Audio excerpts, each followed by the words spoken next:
क्षण कर्म चेतन बंधकारु, कर्म के अवसान का कह कर स्वरूप यथार्थ जग का, जो किया उपकार है उसके लिए जिन वाणी माँ को वंदना शत बार है, वंदना शत बार है, वंदना शत बार है।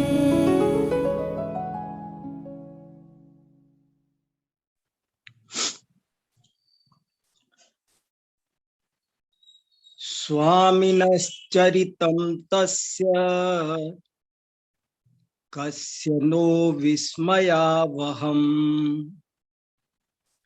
देवागमेन सर्वज्ञो येनद्यापि प्रदर्श्यते, येनद्यापि प्रदर्श्यते। आज मैंने मंगलाचरण के रूप में जिस श्लोक का पाठ किया है, उस श्लोक को आज से लगभग 1000 वर्ष पहले 10वीं शताब्दी में एक वादिराज सूरी नाम के बहुत महान आचार्य हुए हैं, प्रातः स्मरणीय, जिनका नाम ही प्रणम्य है। वादिराज सूरी बहुत महान आचार्य हुए हैं, और आप लोग और कुछ नहीं तो कम से कम उनके एक ही भाव स्तोत्र से तो सभी लोग परिचित होंगे। वादिराज सूरी का एक ही भाव स्तोत्र, वो बहुत लोकप्रिय है, नित्य पाठ का विषय है, लोग उसे पढ़ते हैं। लेकिन वे वादिराज सूरी केवल एक ही भाव स्तोत्र के रचयिता नहीं हैं, उसके अलावा भी उन्होंने बहुत महान ग्रंथ लिखे हैं।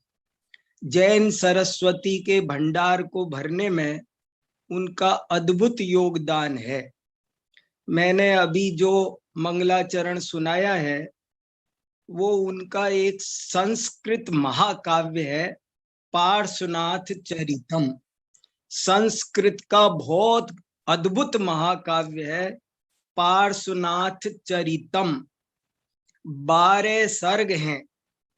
देखो संस्कृत का कैसा वैभव, संस्कृत के महाकाव्य जैन ग्रंथ भंडारों में कितने भरे हुए हैं, जैन आचार्यों ने कितने संस्कृत के ग्रंथ लिखे हैं, लेकिन लोग उनकी ओर ध्यान नहीं देते हैं। और कोई दूसरे संस्कृत जगत के कवि होते हैं, उनकी एक एक किताब होती है, कहीं कोई तो लोग उसकी चर्चा करते हैं। और जैन कवियों के इतने विशाल ग्रंथ होते हुए भी उनकी चर्चा प्राय उपेक्षित होती रहती है। वादिराज सूरी ने पार्श्वनाथ चरितम लिखा है। इसके अलावा जो बहुत उत्कृष्ट काव्य संस्कृत का है, पठनीय है, अरे एक बार इनको देखो तो सही, पढ़ो तो सही, थोड़ा थोड़ा उनका ज्ञान तो होना चाहिए। क्या अरे हमारे पास क्या रखा है वो तो पता तो हो, सूचना तो हो कम से कम कि ये हमारी दुकान में ये माल है, इतना तो पता रहना चाहिए। मालूम तो हो कि रसोई में क्या क्या रखा है, भूखे मर रहे हैं और रसोई भरी रखी है, माल भरा है और हम भूखे हैं। ऐसी स्थिति नहीं होनी चाहिए। मैं इतना गदगद होता हूँ जब इन ग्रंथों के हाथ लगाता हूँ, पढ़ना शुरू करता हूँ तो सब भूल जाता हूँ, पढ़ता ही चला जाता हूँ, पढ़ता ही चला जाता हूँ। वो आनंद आता है इनके काव्यों में, अद्भुत आनंद आता है। केवल पार्श्वनाथ चरित ही नहीं लिखा उन्होंने, एक यशोधर चरित भी लिखा है, बहुत सुंदर ग्रंथ है यशोधर चरितम। वो भी संस्कृत में है, वो भी अद्भुत है। इसके अलावा भी उन्होंने कई ग्रंथ लिखे हैं। उनका एक बहुत सुंदर ग्रंथ है प्रमाण निर्णय। वादिराज सूरी एक बहुत बड़े साहित्यकार तो थे ही, एक बहुत बड़े कवि तो थे ही, एक बहुत उच्च कोटि के नैयायिक भी थे। समंत भद्र की दो विशेषताएं उनमें मिलती थी, कवि और तार्किक। उन्होंने प्रमाण निर्णय एक बहुत बढ़िया उनका ग्रंथ है, जिसकी मैंने कल चर्चा की थी। कल मैंने उल्लेख किया था कि वादिराज सूरी ने परोक्ष प्रमाण के 5 भेद नहीं बताए, परोक्ष प्रमाण के 2 भेद बताए, अनुमान और आगम। और बल्कि आगम को भी उन्होंने कहा, उन्होंने तो ये कहा एक अनुमान ही मानो, प्रत्यक्ष और अनुमान 2 ही भेद। और अनुमान के 2 भेद किए, एक मुख्य अनुमान और गौण अनुमान। उन्होंने आगम को भी अनुमान में गर्भित कर लिया। अनुमान मुख्य अनुमान है और आगम गौण अनुमान है। ऐसी वो बहुत बढ़िया चर्चा है। एक बार आईसीपीआर के सेमिनार में वो चर्चा बहुत विस्तार से हुई थी, कभी आपको फिर से बताएंगे। लेकिन प्रमाण निर्णय परीक्षा मुख जैसा, न्याय दीपिका जैसा छोटा सा सुंदर प्रवेश करने लायक ग्रंथ है।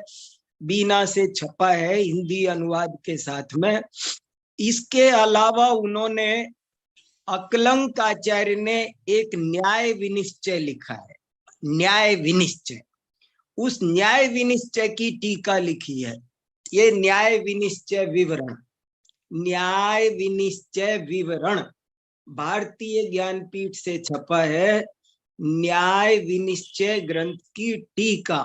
मैं आप सब विद्वान लोग यहाँ जुड़े हैं, मैं सिर्फ ये चीजें आपको इसलिए दिखा रहा हूं। अरे इनके दर्शन मात्र से पुण्य है महान, इनके दर्शन मात्र से कर्मों का क्षय होगा।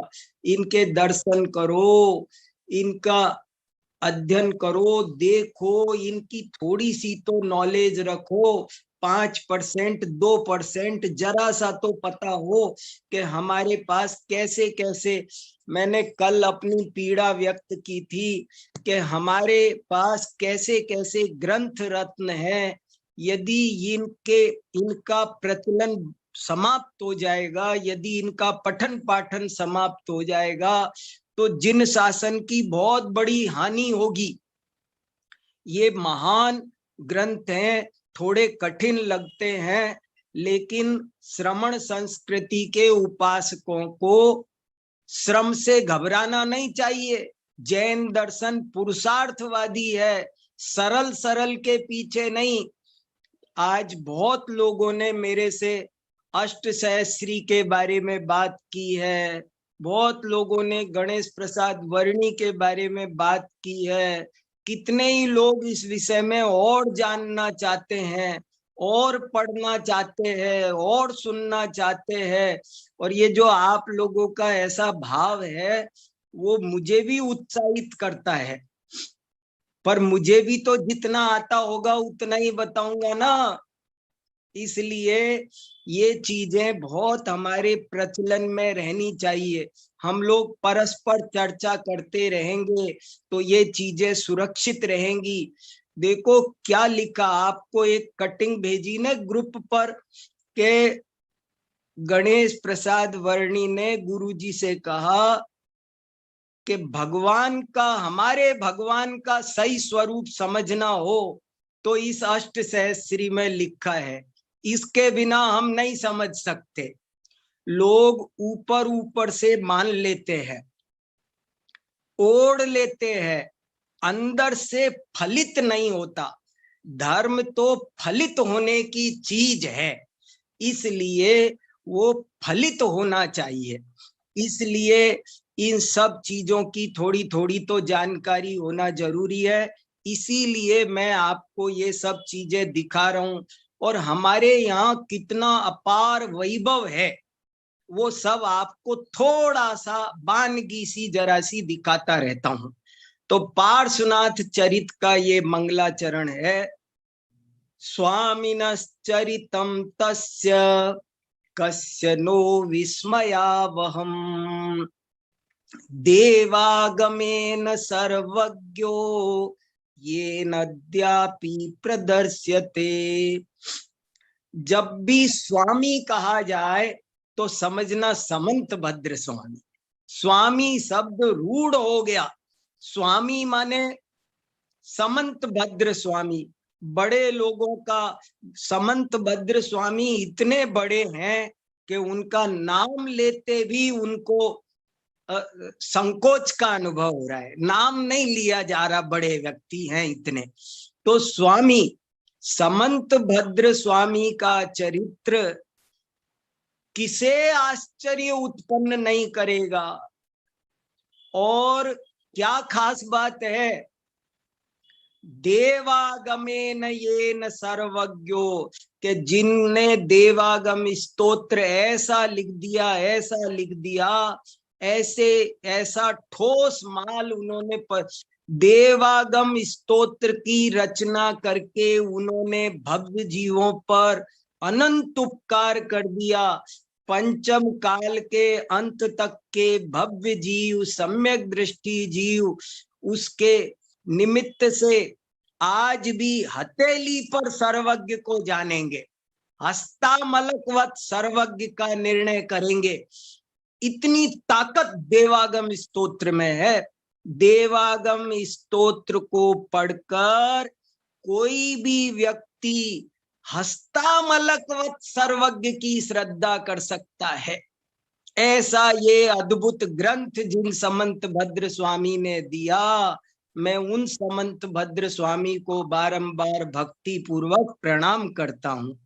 ऐसा वादिराज सूरी लिख रहे हैं। इतने बड़े बड़े धुरंधर आचार्य जिनके चरणों में झुके जा रहे हैं, हम और आपको क्या कहना चाहिए उनके लिए।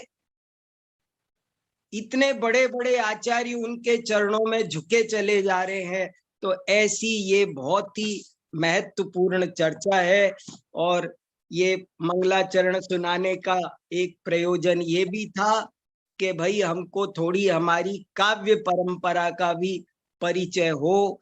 बहुत सारा हमारा काव्य है। देखो, एक ये और किताब है बहुत महत्वपूर्ण, संस्कृत काव्य के विकास में जैन कवियों का योगदान। गजब की किताब है। लोगों को होश ही नहीं है हमारा क्या वैभव, हमारा खजाना क्या, वो पता नहीं हमको। मुझे इस बात की बहुत पीड़ा रहती है, क्या हो गया, कहाँ ध्यान है लोगों का। हमारे साहित्य का वैभव, ये ऐसी गजब की किताब है कि इस किताब को दुनिया भर में यूनिवर्सिटीज के प्रोफेसर्स को देना चाहिए। संस्कृत के हर प्रोफेसर को पढ़ने लायक किताब। संस्कृत के प्रत्येक प्रोफेसर के पास ये किताब होना चाहिए।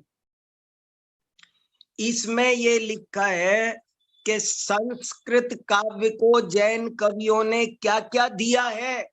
हमने जैन आचार्यों ने कितने ग्रंथ लिखे, हजारों की तादाद में लिखे हैं और हर विषय पर लिखे हैं। हर ऐसा संसार का कोई विषय नहीं है जिस पर जैन आचार्यों ने ग्रंथ नहीं लिखे हों।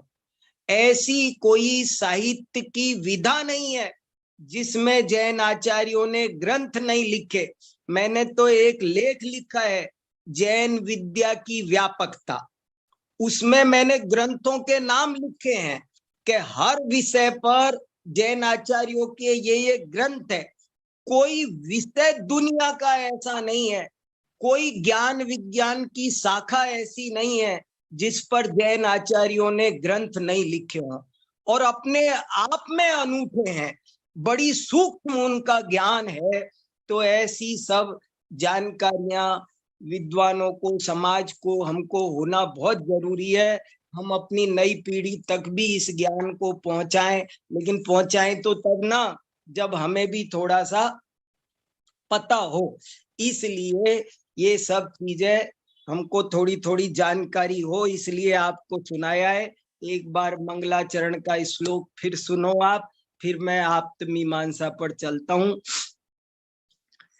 तस्य स्वामिनश्चरितं कस्य नो विस्मयावहम् देवागमेन सर्वज्ञो येनाद्यापि प्रदर्श्यते। क्या गजब का लिखा है। उन समंत भद्र स्वामी की जय हो। उनका चरित्र मैं क्या बोलूं, कोई भी सुनेगा जानेगा, कोई उनका एक पन्ना पढ़ेगा, एक पन्ना पढ़ करके, एक पन्ना पढ़ करके लोग बदल गए, जीवन बदल गया एक पन्ना पढ़ करके। आपको सबको पता है ना, आप्त मीमांसा अर्थात देवागम स्तोत्र, देवागम स्तोत्र के बारे में ऐसी बहुत घटनाएं आती है। कहते हैं कि एक बार की बात है कि कोई भक्त मंदिर में जैसे स्तुति पढ़ते हैं, देखो आजकल स्तुतियों का स्तर भी गिर गया, थोड़ा कमजोर हो गई। पहले बड़ी उच्च कोटि की स्तुतियां पढ़ी जाती थी। तो कोई एक श्रावक मंदिर में भगवान के दर्शन करते हुए, जैसे अपन प्रभु पतित पावन पढ़ते हैं ना, ऐसे वो स्तुति पढ़ रहा था। देवागम नभो याना चामरादि विभूतया माया विश्वपि दृश्यन्ते नातस्त्वमसिनो महान। ऐसे वो स्तुति पढ़ रहा था और उसने पढ़े 15-20 श्लोक, बराबर श्लोक सुना रहा था, बहुत बढ़िया।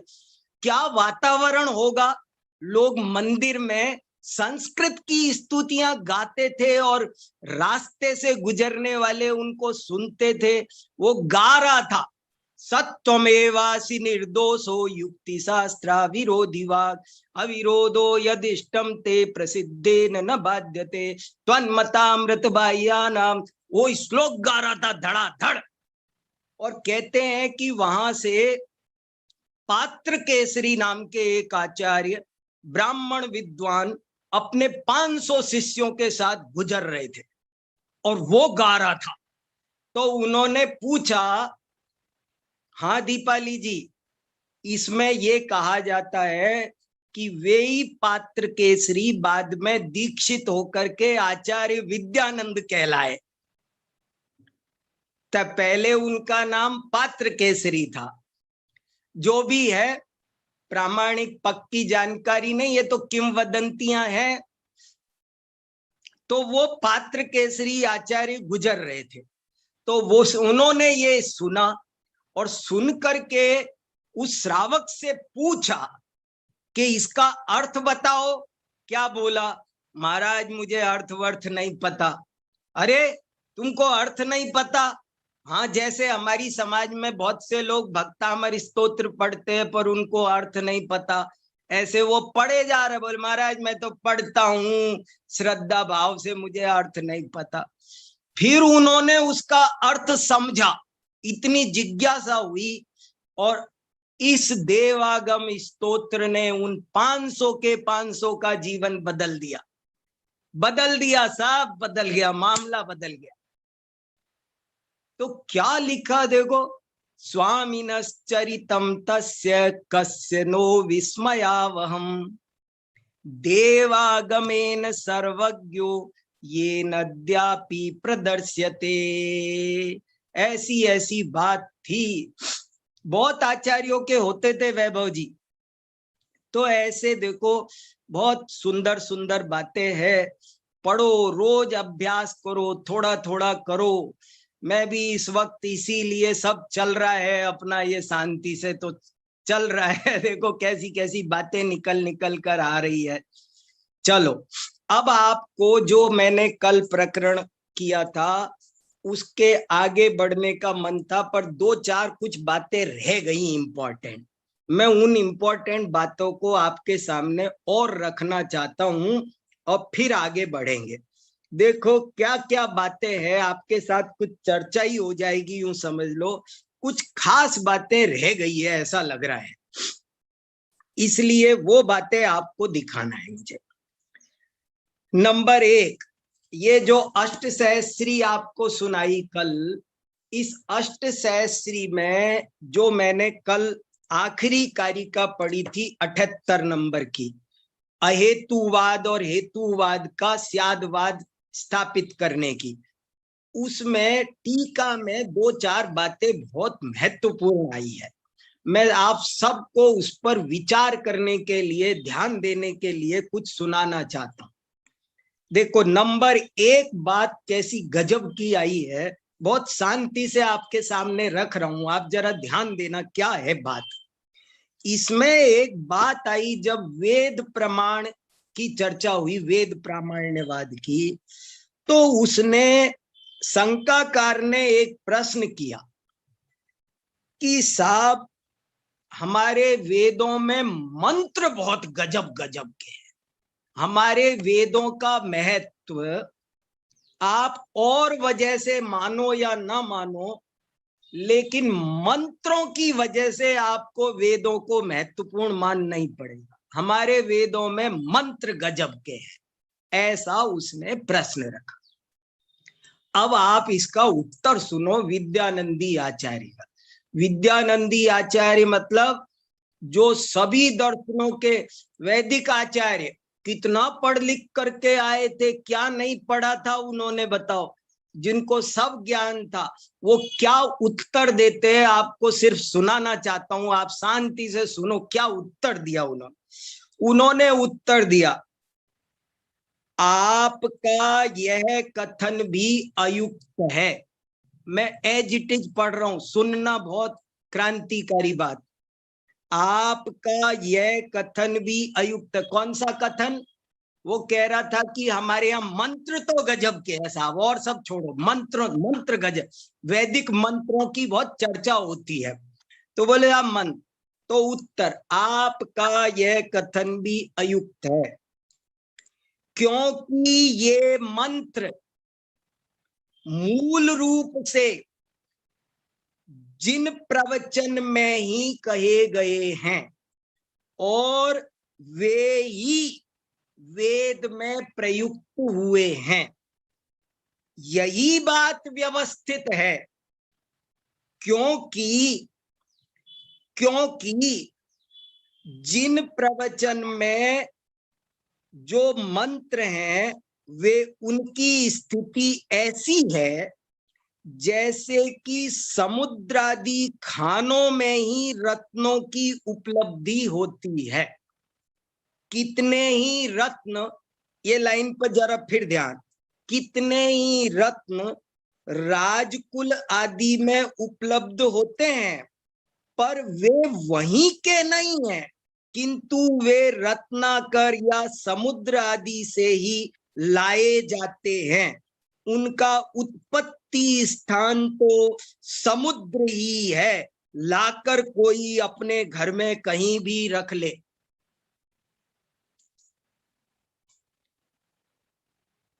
क्या शैलेश जी है, दिनेश जी, क्या क्या कह रहे? रत्न तो खान में पैदा होते हैं, समुद्र में पैदा, रत्नों का मूल स्थान तो समुद्र है। बाद में कोई राजा लाकर अपने कोठार में रख ले और कह हमारा है, मैं रत्नों का मालिक हूं, मेरे पास आंसर है। क्या रजनी जी, देखो है, देखो क्या कह रहे, देखो तो सही दिनेश जी, ये वेदों के गंभीर ज्ञाता, वेदों के सब ज्ञाता। और मैं आपको ओरिजिनल संस्कृत सुना सकता हूं। मैंने कहा सबको बोरियत ना हो, इसलिए मैंने हिंदी अनुवाद पढ़ा, सबकी समझ में आए, अपने साथ बहुत लोग जुड़े हुए हैं, सबको पता चले क्या लिखा, क्या उदाहरण क्या दिया।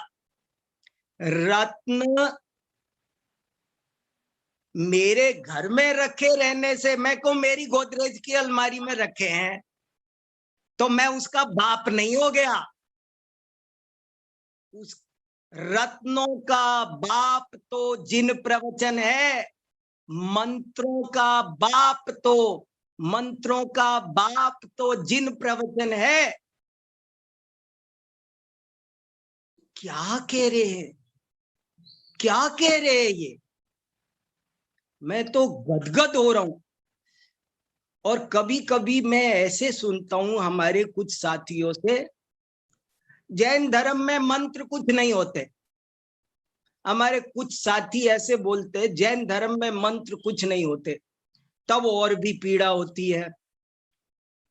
अरे भाई साहब, जैन धर्म में मंत्र नहीं है इसका मतलब नमोकार मंत्र क्या है? फिर नमोकार मंत्र क्या है? अरे वो पुष्पदंत भूतबली आचार्यों ने मंत्र सिद्धि क्यों की थी? मंत्र नहीं होते जैन धर्म में, तो पुष्पदंत भूतबली आचार्य ने मंत्र सिद्धि की थी कि नहीं की थी? और जरा गलत था तो पानी और दंतुर देवी प्रकट हुई ना, और सही हुआ तो सही देवी प्रकट हुई ना।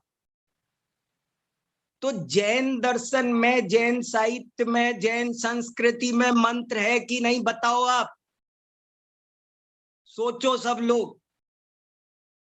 नहीं है नहीं है करते रहते, अपनी चीजों को, अपने हीरों को ठोकर मार रहे लोग, अपने वैभव को ठोकर मार रहे हैं।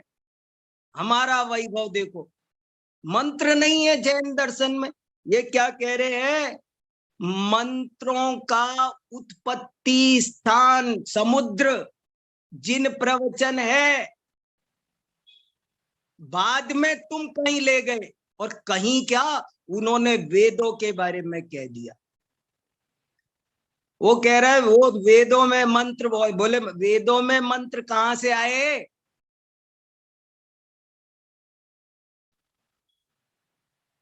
मैं तो इसको पढ़कर गदगद हो गया और सोचा इस वेद प्रामाण्य की चर्चा में ये बात आई तो आप सबकी नॉलेज में डालना चाहिए। क्या लिखा देखो, आपका यह कथन भी अयुक्त है, क्योंकि वे मंत्र जिन प्रवचन में ही कहे गए हैं और वे ही फिर वेद में प्रयुक्त हुए हैं, यही बात व्यवस्थित है।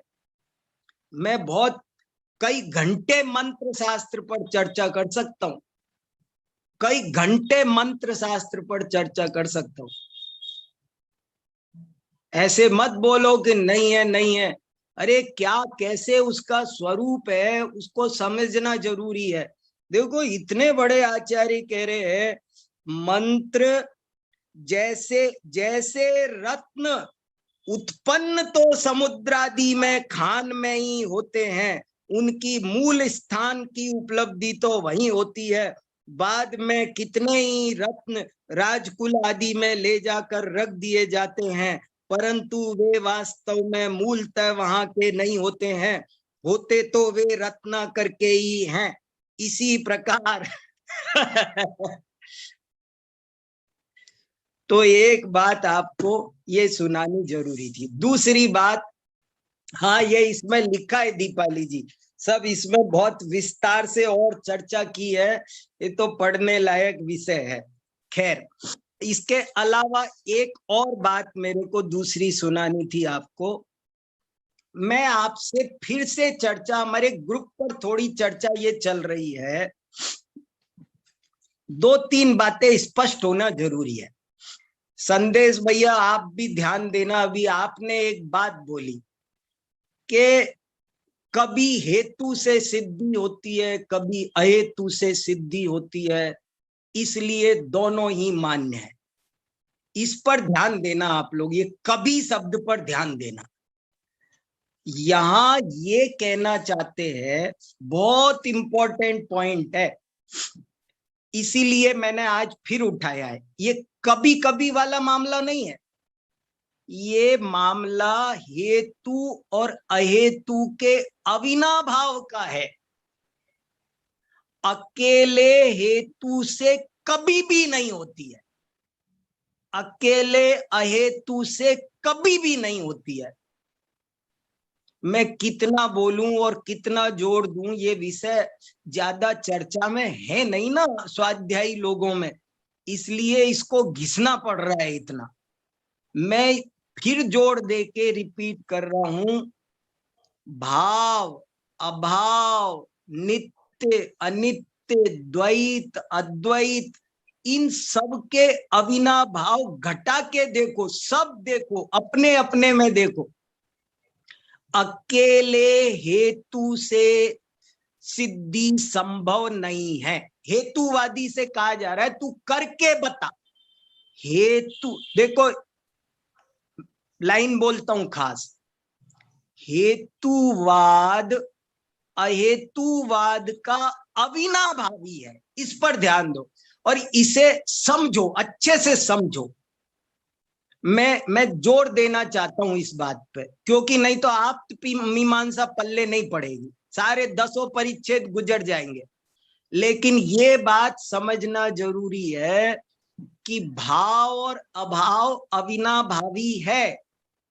ये आपको लगाना आना चाहिए, समझ में आना चाहिए सबको अच्छे से। भाव और अभाव अविनाभावी है। यदि अभी दिन है तो दिन है, इसमें ही ये रात का अभाव छुपा हुआ है। यदि रात का अभाव नहीं छुपा हुआ है तो दिन का भाव भी नहीं है। यदि वस्तु स्वद्रव्य क्षेत्र काल भाव से सत नहीं है तो वो परद्रव्य क्षेत्र काल भाव से असत भी नहीं है। परद्रव्य क्षेत्र काल भाव से असत नहीं है तो स्वद्रव्य क्षेत्र काल भाव से सत भी नहीं है। मुझे बहुत माथा मारना पड़ा है और अभी भी 2-4 जगह मैं ही हो जाता हूँ बार बार कंफ्यूज। मैं ही हो जाता हूँ बार बार, अरे ये यहाँ कैसे घटेगा, बहुत देर तक लगा रहता हूँ, भूल जाता हूँ, स्लिप हो जाती है कोई चीज। लेकिन ये चीज समझना जरूरी है कि ये परस्पर विरोधी धर्म, हेतुवाद और अहेतुवाद, ये अविनाभाव। आप अकेले हेतुवाद का प्रयोग कर ही नहीं सकते, दुनिया की कोई ताकत नहीं कर सकती, पॉसिबल नहीं है। और कोई अकेले अहेतु का प्रयोग कर नहीं सकता। समझो कैसे कैसे आपके सबके जचनी चाहिए, इसलिए मैं टाइम लगा रहा हूं। अकेला प्रत्यक्षवादी, एक प्रश्न मेरे से किसी ने ये भी पूछा है कि साहब अब की बार आपने ये नहीं बताया कि ये किन की मान्यताएं हैं। हर में तो बताया ये इनकी मान्यताएं, ये इनकी मान्यता है, नित्यवाद इनका है, सांख्यों का है, अनित्यवाद बौद्धों का है। अब की बार ये नहीं बताया कि हेतुवाद किनका है, हेतुवाद किसका है। मैंने कहा हमने जानबूझ के नहीं बताया, हमें अपनी, मैं बार बार कह रहा हूं ना, उपाय तत्व के बारे में हमें अपनी मान्यता सुधारनी है। वैसे मोटा मोटी जो है वो तो है ही, अन्य दर्शनों के सापेक्ष ही चर्चा हो रही है। हेतुवाद मुख्य रूप से बौद्धों का है और अहेतुवाद के में से 2 भाग किए हमने, एक प्रत्यक्षवाद और एक आगमवाद। आगमवाद वेदांतियों का है, वैदिकों का है, और प्रत्यक्षवाद चार्वाकों का है, चार्वाकों का है। प्रत्यक्षवादी चार्वाक है, लेकिन सर्वथा प्रत्यक्ष से काम होता ही नहीं ना। केवल प्रत्यक्ष में भी तो हमें ये निर्णय करना पड़ता है कि ये प्रत्यक्ष हो रहा है, ये सही है कि नहीं है, कहीं प्रत्यक्षाभास तो नहीं है, तब आ जाता है हेतु। तो अकेले प्रत्यक्ष से कहां काम चलता। अकेले हेतु से हेतुवादी को अहेतु का आलंबन लेना ही पड़ता है और उसी समय लेना पड़ता है। अहेतुवादी को हेतु का अवलंबन लेना पड़ता है और उसी समय लेना पड़ता है। देखो जो आगमवादी है ना, देखो कितने सुंदर सुंदर तर्क आए। जो आगमवादी है वो कह रहा है जी मैं तो आगम की, मैं तो वेद को मानूंगा। मानो भैया, आगम की मानोगे ना तो आगम सुनोगे कि नहीं, पढ़ोगे कि नहीं, कुछ तो करोगे ना, या तो सुनोगे या पढ़ोगे। तो सुनोगे तो श्रावण प्रत्यक्ष को मानोगे कि नहीं, मान श्रावण प्रत्यक्ष तो मानना पड़ेगा ना, उसके बाद में मानोगे वेद की, तो पहले तो सुनोगे ना बाबा, पहले तो पढ़ोगे, तो चाक्षुष प्रत्यक्ष तो मानोगे ना। तो एक मैं इस विषय पर आप सबको और मैं स्वयं भी थोड़ा और होमवर्क करना चाहता हूं। मैं कह रहा हूं ना, कभी धर्मों की चर्चा करनी चाहिए। धर्म जैन दर्शन की मौलिक देन है। द्रव्य गुण पर्याय की चर्चा तो अन्य दर्शनों में आई है, लेकिन धर्म की चर्चा कहीं नहीं आई, जबकि यही स्यादवाद की व्यवस्थापक है। तो चीजें कैसे अभिनव, आपको हाथ पे सर्वज्ञ दिखेगा, वो तब दिखेगा जब आपको यह अविनाभाव बनाना आएगा। कैसे बनाएंगे, तब जाकर के सारी बात समझ में आए। वीतरागता समझ में आएगी जब हमको अविनाभाव बनाना आएगा। हमें वस्तु स्वरूप समझ में आएगा जब हमको अविनाभाव बनाना आए।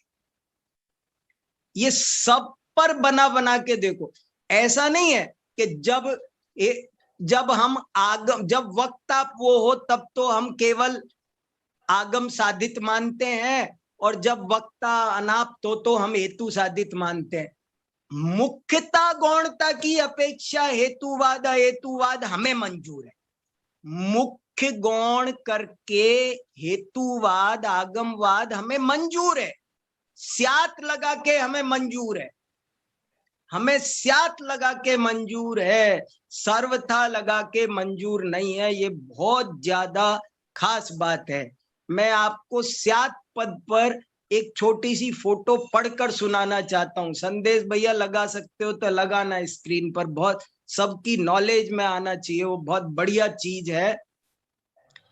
देखो, स्यादवाद समझना हो तो ये 2 पैराग्राफ 10 बार पढ़ना, 10 बार पढ़ने पर स्यादवाद समझ में आएगा।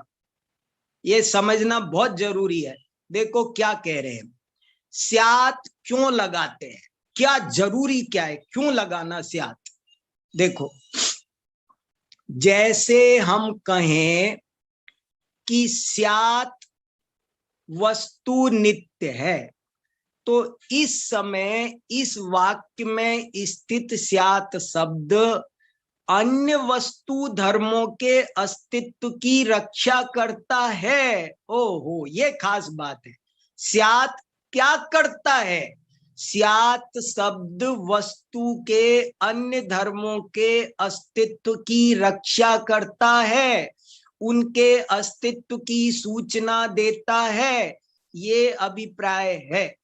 यह स्यात शब्द विवक्षित धर्मवाची शब्द को समस्त वस्तु पर अधिकार करने से रोकता है और कहता है कि भाई, इस समय नित्य शब्द द्वारा उच्चारित होने से तुम मुख्य हो। फिर भी इसका अर्थ यह नहीं है कि सारी वस्तु पर तुम्हारा ही अधिकार हो। तुम्हारे अनंत भाई इसी वस्तु के उसी तरह समान अधिकारी हैं जिस तरह की तुम हो। ये गजब की बात है। ऐसा कोई शब्द नहीं है जो वस्तु के पूर्ण रूप को स्पर्श कर सके। प्रत्येक शब्द एक अपने विशेष दृष्टिकोण से प्रयुक्त होता है और अपने विवक्षित धर्म का कथन करता है। हर शब्द अपना एक मीनिंग रखता है और वो उसके हिसाब से है। इस तरह, कहाँ गया, हाँ, इस तरह जब शब्द में स्वभावतः विवक्षानुसार एक नियत धर्म के प्रतिपादन करने की शक्ति है, तब यह आवश्यक हो जाता है कि अविवक्षित शेष धर्मों की सूचना के लिए एक प्रतीक कोई अवश्य हो, जो वक्ता तथा श्रोता को भूलने ना दे। स्यात शब्द यही कार्य करता है।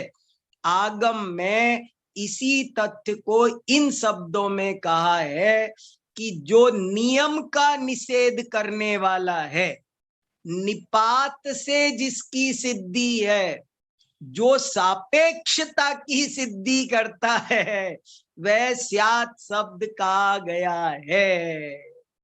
बहुत ये 4 बार पढ़ना अच्छे से, सबको ग्रुप पर भेज देना संदेश भैया, ये सब लोग पढ़ना। स्यादवाद क्या चीज है, स्याद क्यों लगाते हैं, ये समझना बहुत ज्यादा जरूरी है, तभी ये चीज अच्छे से स्पष्ट होगी। नियम का निषेधक, देखो सर्वथा कभी लगाना नहीं, कभी नहीं लगाना, श्रुति का कोप होता है। सर्वथा कभी भी नहीं लगाना, सर्वथा से श्रुति का कोप होता है। सर्वथा नियम का निषेधक है। इससे तात्पर्य है कि स्यात् शब्द सर्वथा इस नियम को छोड़कर सर्वत्र अर्थ की प्ररूपणा करता है। यह अनेकांत का द्योतक है। यह माने स्यात् शब्द, स्यात् शब्द अनेकांत का द्योतक है और सर्वथा पद का निषेधक है। सर्वथा पद का निषेधक है। मैंने खूब सोचा, कुछ लोग कह रहे हैं कि अपेक्षा लगाने के बाद तो सर्वथा लगा सकते हैं। नहीं, अपेक्षा बताने के बाद भी बहुत कुछ बचा रह जाता है जो पूर्ण कहने में नहीं आता है। इसलिए स्यात् तो लगा ही रहेगा, जाएगा ही नहीं। सर्वथा तो कभी लगेगा ही नहीं। स्थूल अपेक्षा से कोई लगा दे तो बात न्यारी है।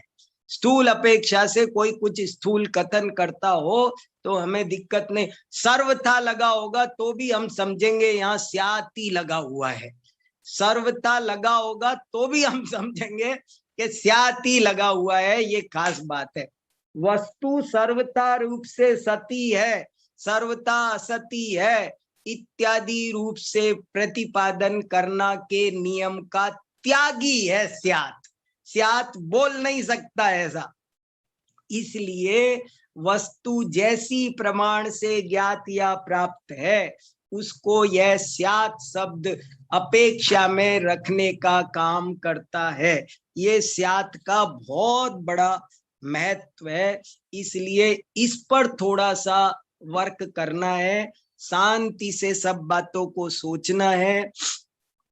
और एक बात और, यहाँ जैसे वेद के अप्रामाण्यवाद की चर्चा की, ऐसे ही अन्य के अप्रामाण्यवाद की चर्चा भी समझ लेना।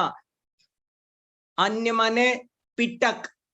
पिटक क्यों अप्रमाण है, कुरान क्यों अप्रमाण है, बाइबल क्यों अप्रमाण है। आपको इस टीका में से एक वाक्य और पढ़ के सुनाना है मुझे, बहुत गजब का वाक्य है। आप उस पर गहराई से सोचना। मैं सिर्फ पढ़ के सुना रहा हूं, सूत्र दे रहा हूं आपको। 1 घंटे सोचोगे जब इसमें से मर्म निकलेगा। देखो क्या लिखा, वेद क्यों अप्रमाण है। अगर मैं आपसे पूछूं ना वेद क्यों अप्रमाण है, एक ही लाइन में बताओ। मुझे दुनिया भर का भाषण नहीं चाहिए, ये न्याय शास्त्र है। यहाँ पर शॉर्ट में बात की जाती है, बात तर्क पूर्ण होनी चाहिए। ऐसी वैसी बातों का कोई अर्थ नहीं है। क्यों अप्रमाण है वो, गजब की बात सुनो आप। कोई आगम क्यों प्रमाण है और कोई आगम क्यों प्रमाण है, अभी इस पर 1 घंटा बात होनी चाहिए। ये भी विषय इंपॉर्टेंट है। कौन आगम प्रमाण है और क्यों, और कौन आगम अप्रमाण है क्यों, इस पर होमवर्क करना चाहिए। क्यों क्यों, ये क्यों प्रमाण है, ये क्यों अप्रमाण है। तो गजब की पंक्ति टीका में से सुना रहा हूं आपको। वचनों में जो प्रमाणता आती है वह वक्ता के गुणों से आती है। अब ये बात मुझे भी समझने में ताकत लग रही है। ये लाइन है, सूत्र है छोटा सा। वचनों में जो प्रमाणता आती है वह वक्ता के गुणों से आती है। वक्ता यदि निर्दोष है तो उसके वचन प्रमाण हैं। और वक्ता यदि सदोष है तो उसके वचन अप्रमाण हैं। जैसे कि पीलिया रोग वाले व्यक्ति को चक्षु से पदार्थों का जो ज्ञान होता है वह मिथ्या है, और निर्दोष चक्षु से जो ज्ञान होता है वह सम्यक है। ऐसे ही जो पुरुष अनाप्त है, असर्वज्ञ है, रागादि दोषों से दूषित है, उसके वचन आगम नहीं हो सकते। और जो पुरुष आप्त है, सर्वज्ञ है, रागादि दोषों से रहित है, वही आप्त है।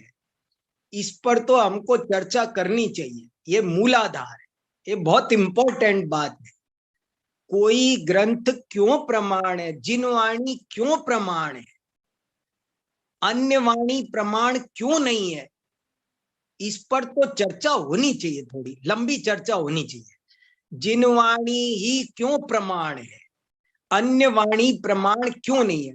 और हम लोग साइंस की तरह पढ़ रहे हैं, आग्रह भाव से नहीं, वो अंध भाव मंदिर वाला सिस्टम नहीं है, ये साइंस वाला सिस्टम है। ये हमको जिन वाणी ही, जिन वचन प्रमाण, जिन जैन आगम प्रमाण और अन्य आगम अप्रमाण। क्यों? अब वैसे तो कोई 2 पेज लिख देगा कुछ भी, लेकिन वो हल्का होगा, बहुत मजा नहीं आएगा। ऐसे ऐसे नहीं, हल्का नहीं, ठोस तर्क लाओ, वो क्यों अप्रमाण है और ये क्यों प्रमाण है। तो इन सब पर और चर्चा आप लोग करेंगे और अच्छे अच्छे कुछ चिंतन करेंगे। मैं इसी भावना से अभी बात पूरी कर रहा हूं, आप लोग भी कुछ बताओ। अब मैं ज्यादा बोल लिया आज, चलो जी। हाँ, इस प्रकार आज हमने 6वें परिच्छेद पे चर्चा की और भी बहुत महत्वपूर्ण बातें आदरणीय भाई साहब के माध्यम से जानने मिली। मैं सीधा आप लोगों के प्रश्नों की ओर बढ़ता हूँ। शिरीष जी को बुला रहे हैं सबसे। जय जैन पंडित जी। हाँ, बताओ। जो भी ये सर्वज्ञ की बात हुई ना, जैसे हाँ। आप परीक्षा में कितने तर्क उठाए कि महेश्वर के बारे में, हाँ। वो जो है सर्वज्ञ हैं, तो उन्होंने उपदेश दिया बिना शरीर के, मात्र आत्मा से उन्होंने उपदेश किस प्रकार से दिया। इस प्रकार से कई प्रश्न जो है वहां पर महेश्वर के विरुद्ध उठाए गए हैं। हाँ। ऐसे ही मेरे को थोड़ा तर्क उत्पन्न हुआ तीर्थंकरों के प्रति कि तीर्थंकर भगवान सर्वज्ञ हैं। जैसे हम जो बोलते हैं, हमारे अंदर इच्छा होती है और हमारा योग और उपयोग होता है आत्मा का, और उसके आधार पर जो हम चाहते हैं उसके हिसाब से अपन तालु इत्यादि के परिस्पंदन में आत्मा निमित्त बनती है और वचन निकलते हैं। तो जो अरहंत भगवान है, जिनकी आत्मा सर्वज्ञ है, इच्छा रहित है, कर्म के उदय से कहते हैं कि उनके जो है उनकी वाणी खिरती है, तो मात्र कर्म का उदय जो पौद्गलिक है उसके आधार पर बिना सर्वज्ञ की इच्छा हुए उनके जो ज्ञान है वो कैसे बाहर बिखर सकता है, कैसे बाहर उनकी वाणी आ सकती है, वो थोड़ा सा समझने की मैं कोशिश कर रहा था। चलो, आपके साथी आपका समाधान करेंगे, आगे सुनो, करेंगे, चर्चा करेंगे। अभी आपके बहुत साथी हैं इसका उत्तर देने के लिए। हाँ, अभी करेंगे चर्चा, हम तो बोलेंगे ही, लेकिन आप लोग बोलो आपस में, होने दो, घिसो थोड़ा सा, बहुत इंपॉर्टेंट विषय है ये। जी हाँ, मेरे ख्याल से डॉक्टर मनमाल जी हैंड रेज कर रहे हैं। हाँ हाँ, मानमल जी। हाँ सॉरी, मानमल जी। जय हिंद साहब। हाँ सुनाओ भाई साहब। ये जो आचार्य अमृत चंद्र ने हाँ, ये अपने 5वीं गाथा की टीका में जो लिखा कि मैंने सर्वज्ञ के आगम की उपासना, हाँ, युक्ति के अवलंबन, हाँ, और अनुभव से हाँ, मेरे वैभव का जन्म हुआ है। बराबर। तो इसमें तीनों बातें आ गई। वैभव का मतलब प्रत्यक्ष ज्ञान, बराबर बराबर बराबर, तीनों आ गए ना।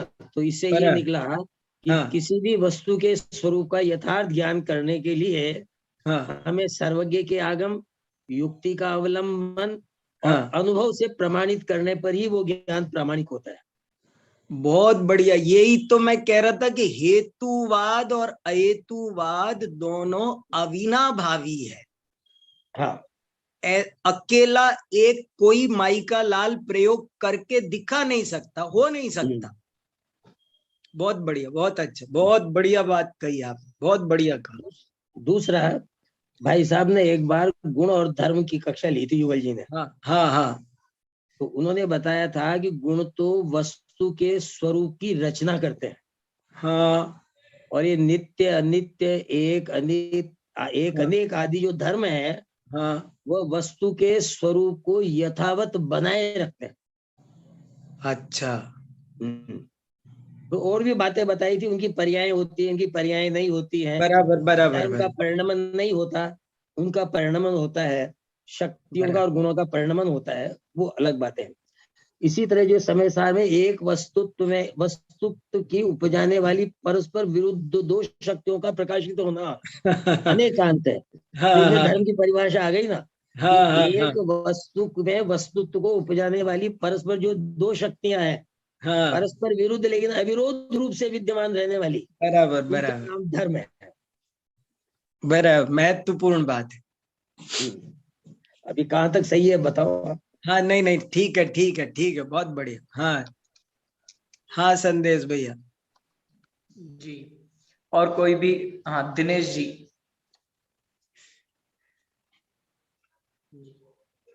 जय जिनेंद्र डॉक्टर साहब। हाँ हाँ, सुना हो भाई साहब। अभी एक विचार आ रहा था कि सर्वज्ञ भगवान के ज्ञान में वस्तु पूरी की पूरी आ रही है। हाँ वहां तो कोई कोई अंश का अज्ञान है ही नहीं। हाँ उस पूरी वस्तु, और वो सर्वज्ञ ज्ञान भगवान के ज्ञान में सारे शब्द भी हैं। हाँ वो तो सर्वज्ञ होने के कारण सारे शब्दों को भी जानते हैं। हाँ तो उन्होंने ही देखा कि भाई किसी भी शब्द से जिस वस्तु को मैं देख रहा हूँ, आत्मा को देख रहा हूँ या विश्व को देख रहा हूँ या किसी हाँ धर्म को देख रहा हूँ, एक शब्द से नहीं कह सकता। हाँ क्योंकि उनको तो ज्ञान है ना कि शब्द भी हाँ ऐसा कोई नहीं है। हाँ और उनको पता है कि भव्यों का जो शुद्ध ज्ञान है, अल्पज्ञ है, शब्दमस्त है, तो उनको मैं अपेक्षा से ही बता सकता हूँ। हाँ। वस्तु मैंने तो पूर्ण देख ली, सही मैंने तो है। पूर्ण देख ली, लेकिन मैं बताऊं कैसे जब कोई ऐसा शब्द है ही नहीं। हाँ तो अनेक अपेक्षाओं से वस्तु उन्होंने फिर बताई शादवाद से, बराबर। क्योंकि शब्द अपर्याप्त है, शब्द है ही नहीं। हाँ हाँ हाँ अनुभव हाँ में तो आ गया विषय उनके, पूरा वस्तु तो उन्होंने पूरी देख ली। बराबर। अगर बता सकते होते तो वो एक शब्द बता ही देते। हाँ हाँ हाँ बराबर बराबर, ये क्योंकि बात तो अपन बराबर कर रहे हैं। भाषाएं दुर्बल रहती, हाँ, कोई भी भाषा इतनी समर्थ नहीं है कि वस्तु के अनंत धर्मों को यथावत एक साथ युगपत जैसे वे हैं वैसे वो कह सके। हाँ। बराबर, बहुत अच्छा। लेकिन यहाँ पर विचार ये है कि हम कह रहे हैं बात को, लेकिन अगर अगर होती तो सर्वज्ञ के ज्ञान में तो वो शब्द भी होते ना। हाँ क्योंकि वो सर्वज्ञ है तो वो तो कोई भी शब्द छूटा नहीं है, कोई भी हाँ बात नहीं छूटी, हाँ तो वो तो आ ही जाता।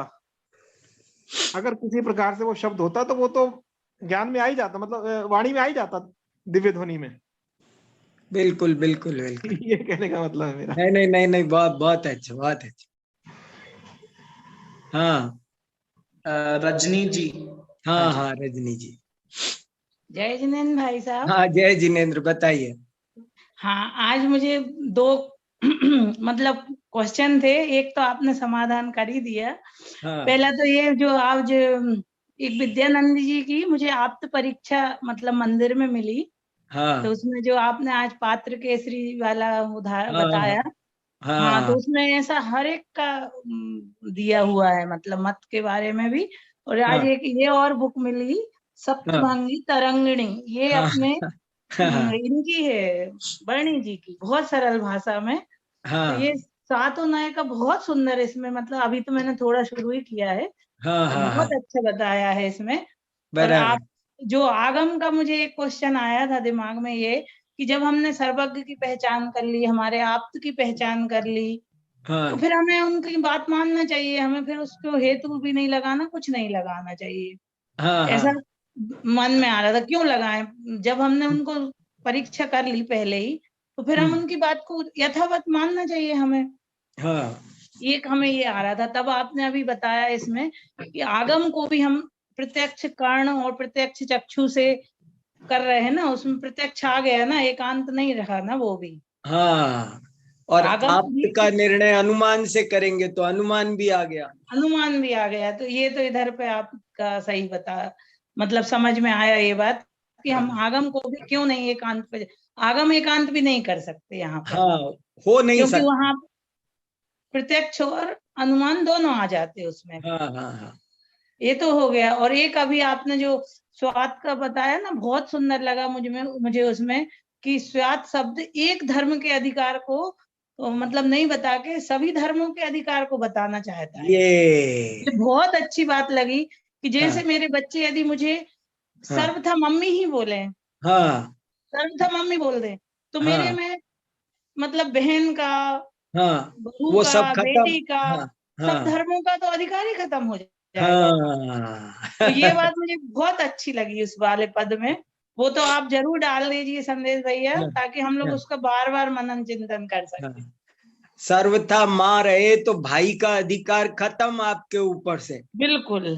पापा का अधिकार खत्म आपके ऊपर से। ये पति बात का पति कितना का सही अधिकार है, मतलब खत्म। में हाँ, सब धर्मों को जानने के लिए कितना सही वर्ड है ये। बहुत बढ़िया, समझ बहुत गया। इम्पोर्टेंट। बहुत हाँ, important। जगदीश जी कुछ कह रहे, सुनो अच्छे से, देखो। नहीं नहीं, जय जी ने सब हाँ आवाज सुनाओ आ रही भाई। मेरी? हाँ हाँ आ रही है। हाँ, कुछ नहीं, जरा सा एक तो शिरीष जी का जो प्रश्न था ना, हाँ हाँ, उसमें व्याप्ति घटित होगी। हाँ हाँ, तीर्थंकर शिरीष जी सुनो। हाँ हाँ हाँ, बताओ बताओ। हाँ तीर्थंकर नाम कर्म जो प्रकृति है, हाँ उसका उदय, हाँ और उस उदय में और दिव्य ध्वनि में व्याप्ति है। हाँ। पूरा न्याय से है ना प्रकरण, व्याप्ति है। कैसे? वो तीर्थंकर नाम कर्म प्रकृति का जो उदय हुआ, हाँ उसका विपाक उस ध्वनि के रूप में आएगा। जीव विपाकी, पुद्गल विपाकी, उभय विपाकी, 3 प्रकार की प्रकृतियां बतलाते हैं ना। हाँ तो उसका विपाक उसमें आना है दिव्य ध्वनि के रूप में। हाँ इस न्याय से व्याप्ति घटित होती है। हाँ हाँ हाँ। ऐसी स्थिति में उसमें अगर इस बात पे विचार करें तो फिर कोई दिक्कत नहीं आती है। अच्छा। हाँ, और भी विचार किया जा सकता है। अभी जो उन्होंने उठाया उसके हिसाब से बात है ये। ठीक है ठीक है हाँ, ठीक है, बढ़िया। और दूसरा, मानमल जी भाई साहब ने जो बात कही थी ना बाबूजी वाली, हाँ हाँ, उसमें बाबूजी ने दृष्टांत भी दिया है। हाँ जैसे कमरे में माल भरा हुआ है और हाँ 4 दीवारी है, हाँ तो माल भरा हुआ है वो तो गुण है, हाँ। और जो 4 दीवारी है वो धर्म है।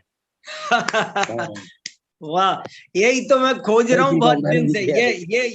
ये यही मैं खोज रहा हूँ। मैं कह रहा हूँ धर्म कुछ अलग, यही बात है खास। ये बहुत इंपॉर्टेंट बात कही आपने। एक और दिया मानमल जी था। भाई साहब जुड़े हैं अभी?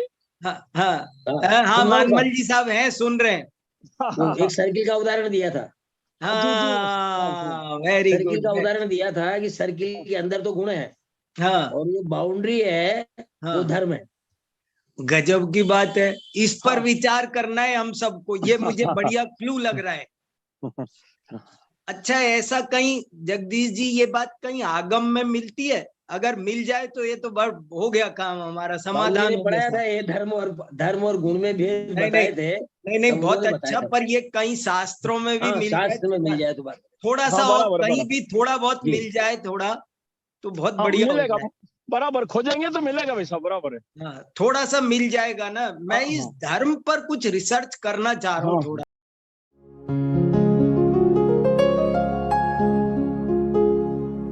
निज निधि निज में बताए, यह अनंत उपकार है उसके लिए जिन वाणी माँ को वंदना शत बार है, वंदना शत बार है, वंदना शत बार है।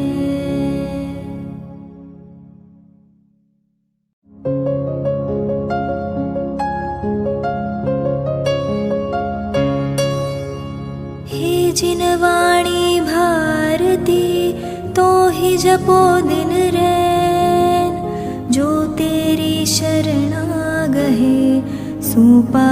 सुख चैन। जावाणी के ज्ञान ते सूझे लोकालोक। सोवाणी मस्तक नवो सदा देत हो ढोक।